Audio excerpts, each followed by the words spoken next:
The first time I heard that phrase, oriented times 3, I was a student nurse. I was learning how to assess patients in the hospital. The phrase was used a lot, particularly at that change of shift when new nurses were coming on and we were leaving. And we would use it to describe the patients that we were turning over. But new to healthcare, I didn't really know what it meant. Perhaps it was shorthand. You know, maybe it's shorthand for someone who was really oriented, someone who was oriented on so many levels, like sharp and quick and responsive, cognizant of what's going on all around him and inside. A super duper orienter, oriented times 3. It was finally explained to me, no, not so much that that's not what it meant. It refers to being oriented to person, place, and time. It's a way of knowing people, how cognizant they are of their surroundings. A person who appears confused or uncertain is asked these questions. They're asked, what's your name? Do you know where you are? Can you tell me what day it is today? Pretty basic questions, but they can reveal a lot, quite frankly. So now I'm not a nurse practitioner, but I'm a minister instead. So what similar questions would I ask to determine if a person is oriented spiritually? How would you ask if you're spiritually oriented times 3? Perhaps I'd ask, what's your name? Do you know who you are? Do you know whose you are? Do you know where you are? What is your place in the world, in your life, in the universe? What day is it today? What time is it in your life? What is it time for? What are you living for? Today? Tomorrow? The future? Yesterday? These are not unrelated to other questions I ask in the pulpit on Sunday mornings, or at times I'm talking with individuals, or on long nights when I'm just lying in bed, unable to sleep. What do I believe? Where do I belong? What does it all mean? Certainly, I know the questions a lot better than I know the answers. But I also know this: we have spiritual compasses inside us that help us arrive at our own answers. Sometimes we can read our compasses more easily than at other times, but we all have something that spins toward the north, an inner tug toward what is holy. And in those times when our compass is impossible to find or to read, or when it points in a direction we don't want to go, we can turn to one another, or to maps that help us get oriented, or to constellations that guide us to where we're headed. Perhaps that is what it means to be spiritually oriented times 3, oriented to self, oriented to others, and oriented to the holy in this world. Perhaps this is what we're doing here together, reading our compasses, finding our way in a universe of shining stars, and making new maps to help each other on our ways.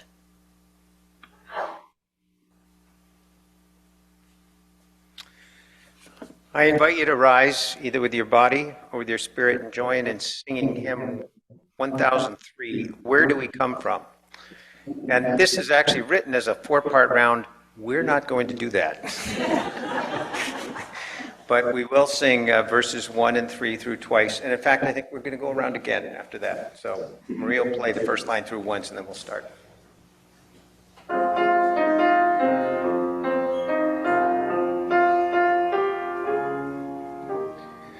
Where do we come from? What are we? Where are we going? Where do we come from? What are we? Where are we going? Mystery, mystery. Life is a riddle and a mystery. Mystery, mystery. Life is a riddle and a mystery. Where do we come from? What are we? Where are we going? Where do we come from? What are we? Where are we going? mystery, mystery. Life is a riddle and a mystery, mystery, mystery. Life is a riddle and a mystery. The purpose of our faith holds three components. We are here to be part of creating the beloved community. We are here to awaken ourselves to what is holy, to deepen our spiritual nature. And we are here to do our part to heal the world. The first of these two things can be done here within these church walls. We do the work of creating a beloved community when we commit ourselves to including all who come through these doors, finding ways to connect and embrace each other. We commit ourselves to treating each other with tender, loving care, to being respectful, compassionate, and attentive. And we commit ourselves to the long haul. And what I mean by that is that we don't give up and leave when we have a disagreement or something doesn't go our way. Beloved community is not easy, and it doesn't just happen. It requires real work and real commitment. And the second component of why we are here, being awakened to the holy, is done within these walls when we remind ourselves to practice noticing what is sacred in the world and in our lives. We do this in prayer, in meditation, breathing, and thoughtfulness. We do this together so that we can feel a quickening in our hearts and in our lives. And the third component of our purpose of healing our world can be and must be done here, but not by our church alone. The fact is that there are so many issues and concerns confronting us that we need each other more than ever before. And by that, I mean we need UUs across the country. There has always been an office of social witness at our national UUA offices, but this has been reshaped in the last number of years. Until about 6 years ago, there was only one full-time staff person for the National Social Witness Program. There are now around a dozen staff people who stay on top of national and local issues, who offer regular training, support, and education, and they have merged their efforts with the Side with Love campaign. The broad message, Standing on the Side of Love, emerged as a rallying point for people of faith in the year 2004, and it was in response to what was going on in Massachusetts during their early efforts for fully inclusive marriage. And later that same year, during the effort to keep the marriage equality law and block Proposition 8 in California. The current Standing on the Side of Love campaign was launched in the 2008 shooting at the Tennessee Valley Unitarian Universalist Church in Knoxville, Tennessee, which was targeted because they were welcoming to the LGBTQ people, and they have a liberal stance on so many issues.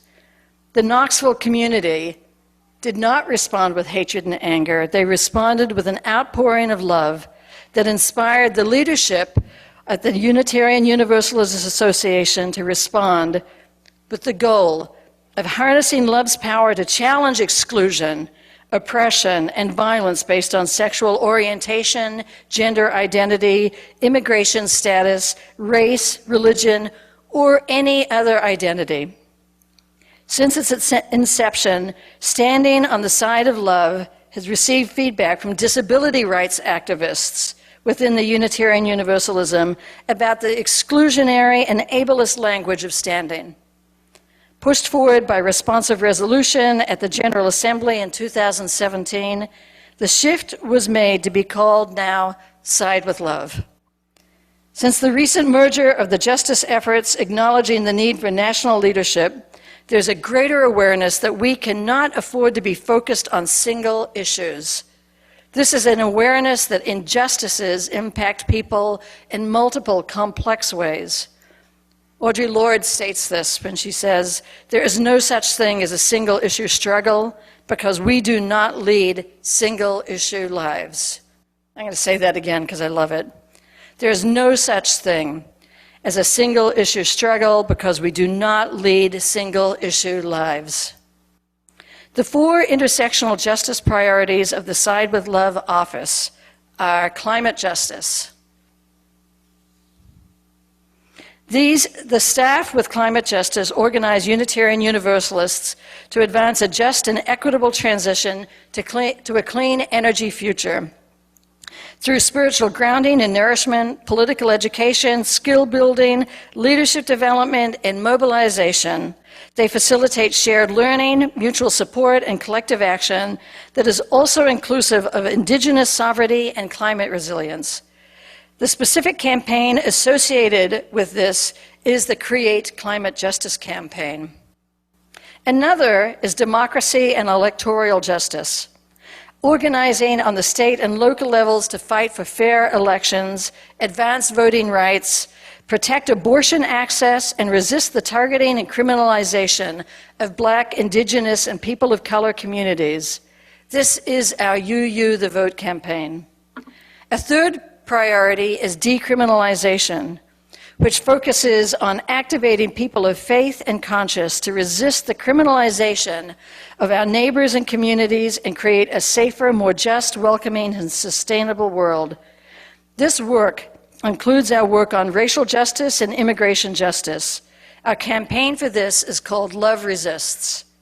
And the 4th priority is LGBTQIA+ and gender justice, which is inclusive of reproductive justice and abortion access. The campaign associated with this work is Uplift Action. The work we do together to build a world in which all of us are free and thriving is interrelated. When we ground our spirits, grow our skills, and act strategically for justice in deep relationship with each other and our movements, we all choose to side with love.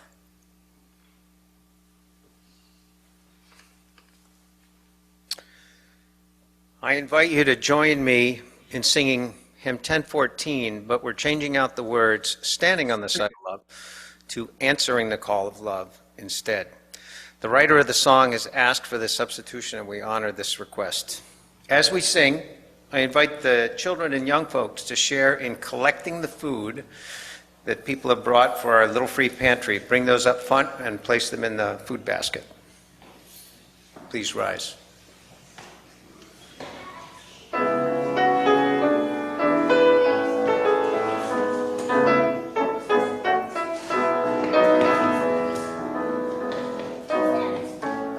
The promise of the Spirit,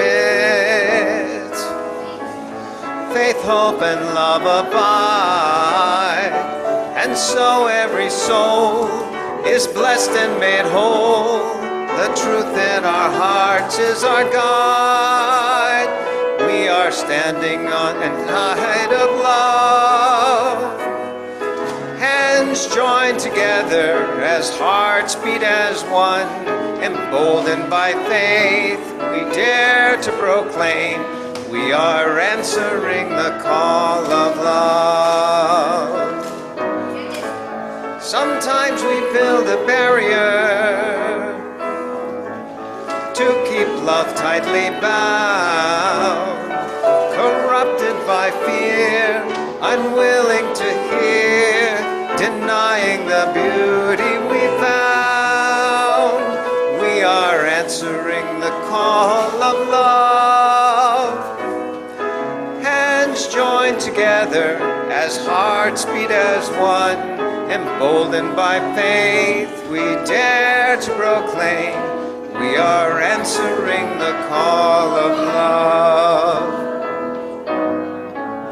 A bright new day is dawning when love will not divide. Reflections of grace in every embrace, fulfilling the vision divine. We are answering the call of love. Hands joined together as hearts beat as one. Emboldened by faith, we dare to proclaim we are answering the call of love.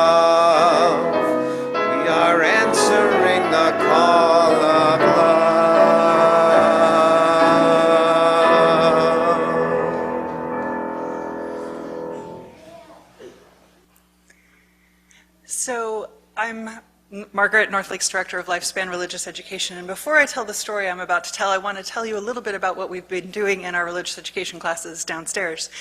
This month, our theme is heritage, and so we've been talking about our spiritual ancestors, our Unitarian and Universalist ancestors.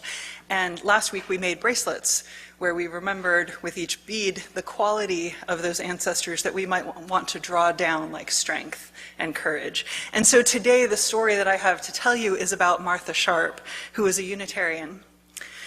And here is our story. This is the story of how a boy found out that his Unitarian Universalist grandmother and grandfather were heroes. As an eighth grader in New York City, a boy named Artemis Joukowsky III chose his grandmother to interview for a school assignment. You all may have done one of these kinds of assignments. His grandmother was named Martha Sharp. Well, telling his grandparents' story here and now is a way to pass along the question that Martha Sharp posed to Artemis throughout his life. And that question is, what are you going to do that is important in your life? So hold on to that question. On a snowy night in Prague in 1939, Martha Sharp jumped from a taxi, darted around a corner, and flattened herself into a doorway. The heels of a pursuing Gestapo agent clicked past her. She entered an unlit apartment building, dashed up 5 flights of stairs, and rang the bell of a known anti-Nazi leader. 6 weeks earlier, Martha and her husband, the Reverend Waitzel Sharp, had left their young children safely behind in the United States so that they could volunteer for a relief effort in Czechoslovakia, sponsored by the American Unitarian Association. Then, one night in 1939, the Nazi army marched into Prague, the capital of Czechoslovakia, and occupied the city. The helping mission that the Sharps had instantly changed into a treacherous cloak and dagger mission. That March night, a woman opened the apartment door to Martha, denying that she had ever heard of the man Martha was asking for. I begged, Martha recounted the story later to a biographer. I told her there was little time. I produced my American passport, and when she saw it, she said in Czech, "A moment." And then she snatched my passport from me, shut the door in my face. For the next few minutes, Martha frantically worried whether she'd see her passport again. Her passport was her only ticket to safety. But the door did open, and this time a man stood before her. Martha asked if he was Mr. X, as Martha later referred to him when she told the story. He said he could give Mr. X a message. She explained that she had been charged by a group of British and American refugee workers with transporting him to the British embassy so that he could be smuggled from the country. The man asked her to wait a moment, and then he disappeared into the apartment. He opened the door again, wearing an overcoat. He handed Martha her passport and said, "I am Mr. X." Just take a moment there to imagine the trust that had to be there for both sides in that moment. Together, they walked through wind and snow across the city. A Nazi soldier stopped them when they reached the bridge over the Vltava River. Martha produced her passport, confidently announced, "Americans!" They were waved across the bridge and then stopped by another soldier on the other side. The passport trick worked again. Just steps outside the British embassy, a third Gestapo officer stopped them. Martha began to loudly complain about the lack of taxis and her frustration at being late for a meeting with the embassy secretary. She flashed her passport and she demanded that the guard tell the secretary, "Mr. and Mrs. Sharp are here." He waved them ahead to speak with a British guard, and Martha and Mr. X walked into the embassy to safety. Martha then returned to her apartment, where Waitzel was returning from a similar mission. They watched out their window as Nazi soldiers looted Prague stores and warehouses. The rescue of Mr. X is one of hundreds that the couple orchestrated, helping Jews and non-Jews, intellectuals, political leaders, writers, artists, and children flee to safety from the Nazis. Yet the heroism of Martha and Waitzel Sharp is just beginning to be recognized. And I wonder if any of you have ever heard of them before. A few, yeah. The story of the Sharps' courage illuminates some of those dilemmas that perplex people who care about social justice. How many of us want to help but are afraid or don't know how? Taking a courageous stand does not necessarily require the sacrifices and heroics on the scale of the Sharps. It's easy to feel small in comparison to Waitzel and Martha Sharp, said the Reverend Dr. William Schultz. Not every one of us can set out for war-torn Europe, but every one of us can help those who do. In sharing his grandparents' experience, Artemis wanted their story to inspire others, not overwhelm them. Life is made of righteous moments, not grandiose moments, he says. Making choices where you reflect on how you treat everyone in your life. The key part about my grandparents wasn't just one big moment. They made thousands of little choices that led up to the story that we now tell. Artemis remembers his grandmother, Martha Sharp, asking him this question: what are you going to do that is important in your life? Even now, he's grown up, married, the father of 3 children, he still hears her words. As a child, Artemis always answered the same way: I'm going to overcome my disease, referring to his lifelong battle with spinal muscular atrophy, a progressive illness. Today, he has become an advocate for disability rights, and he's the author of Raising the Bar, New Horizons in Disability Sports. Telling his grandparents' story is a way to pass along to you, a newer generation, the question that Martha Sharp asked him: what are you going to do that is important in your life? Thank you.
We often bring a ponderance to everything we do, including our practice of religion. But meditation times don't always need to be serious. Sometimes we can play and allow a simple joy to come into us, reminding us to smile, allowing us to feel a bit lighter, even if just for a moment. So today, we're going to practice a bubble meditation. Well, I blow bubbles here. Perhaps you can remember part of this and use this as a fun way to meditate on your own. To begin, think about an aspect of your life that you are grateful for. As I blow bubbles, reflect on that person, event, place, or opportunity, and imagine the bubble holding your gratitude. The bubble captures your gratitude and holds it for just a fragile moment. We tend to cling to a thought. There's bubbles going back there too. And if anyone wants to keep blowing these, they're welcome to. We tend to cling to a thought or an emotion. going over it for hours, days, even weeks. It is hard to stay in the present moment, but bubbles help us with this. I invite you to breathe and bring to mind something you have not been able to let go of. Perhaps it's a grief or an anxiety or a moment of hurt. And now, as we blow bubbles again, focus that energy and imagine that experience, placing it inside of the bubble. Focus your energy into that bubble. Place that grief, that anxiety, that hurt. Watch the soapy globe float and glide and pop. No bubble lasts for more than a moment. Like life, bubbles are transient. You can't hold on to them. Each bubble is like a moment in our life that floats away and pops. It reminds us that the present moment is the only point in time when we can access the power of transformation. And now finally, we're going to blow more bubbles just for fun, just for the joy of seeing their magical beauty. Healing is possible, may it be so. Healing is happening, may it be so. We believe what we need most are the hearts of each other right now. You never know when the moment of decision will come. Perhaps it is on the school playground when you see the class bully picking on a new victim, or standing in the checkout line at the grocery store behind a young mother whose screaming child has her at her wit's end, or at a staff forum at work when your pledge to take some unpaid leave days could help save a coworker's job. Such moments come in different ways to each of us, but they do come. They remind us that the decisions we make in our day-to-day lives do make a difference. They point out the ongoing choices we make between standing uncomfortably on the sidelines of our messy world, unsure of what to do, and acting deliberately in small but concrete ways to help create a kinder, more compassionate reality. They return to us to the powerful truth that in critical times, it is possible to side with love by defending, supporting, and advocating for each other as if we were all equals in our humanity. It is precisely because we live in a world which knows the evils of greed and violence and the seas of human indifference that we understand just how sacred it is when our acts of love and compassion actually triumph. And it is precisely because we live in a world which knows such triumphs that we cannot fully give up hope in our imperfect humanity. If there is one thing that I appreciate about our Unitarian Universalists Association's invitation to siding with loves in these current times, it is that the invitation invites love as an active force in our lives. So much of our understanding of love can be passive. We talk of falling in love or of being helplessly in love. Or we assume love's automatic presence in a family or a home or a community and are shocked to learn otherwise. But I do believe that love is more than merely a power that claims us. It is also a power that we claim by choosing our response to the truths of our world. Love is a choice. Whether we are at the bedside of a loved one dying or at the side of a stranger we have only just met, the love which inspires the courage and commitment of such choices is not a sweet or sentimental kind of love. Rather, it is a love which recognizes the greater good and the bonds of kinship of which we are a part. But once we accept love as a choice, then we must also come to terms with where that choice leads us. This was the profound and radical insight of our Universalist forebears, that if love comes from God, then there can be no exceptions. Love cannot just be for one or some of us. If it is for any of us, it must be for all of us. Love cannot be just for those with loud voices, but also for the voiceless. Love cannot be just for those with power, but also those who are marginalized. Love cannot be just for those who still hope, but also for those who despair that help and hope will ever come. So take a moment to reflect on this particular time in your own life, in the lives of your family and friends, and in the state of our community and our world. Who needs us to side with them in love? What moral questions does our commitment to love call us to address in the coming year?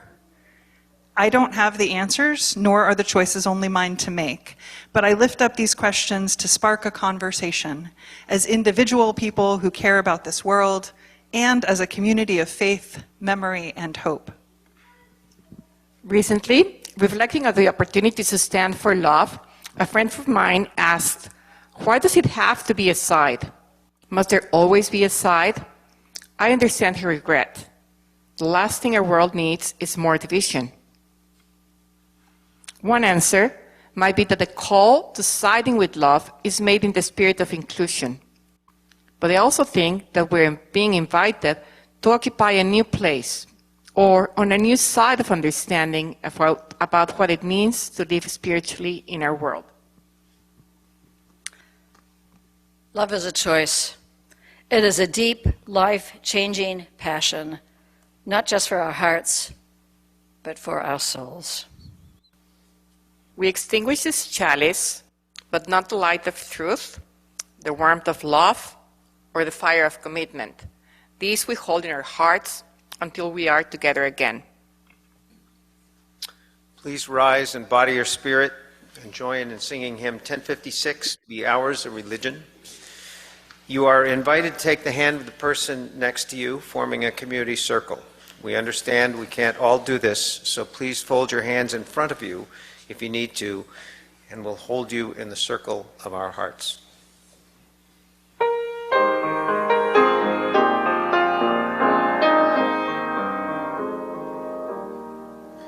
Be ours a religion which like sunshine goes everywhere, its temple all space, its shrine the good heart, its creed all truth, its ritual works of love.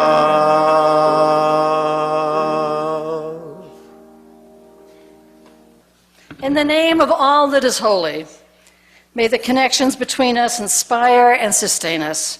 May the flame of life within us and among us be a sacred reminder that we are all called to serve, to grow, to love as we continue this journey of transformation. Blessings on you all this coming week, my friends. Amen.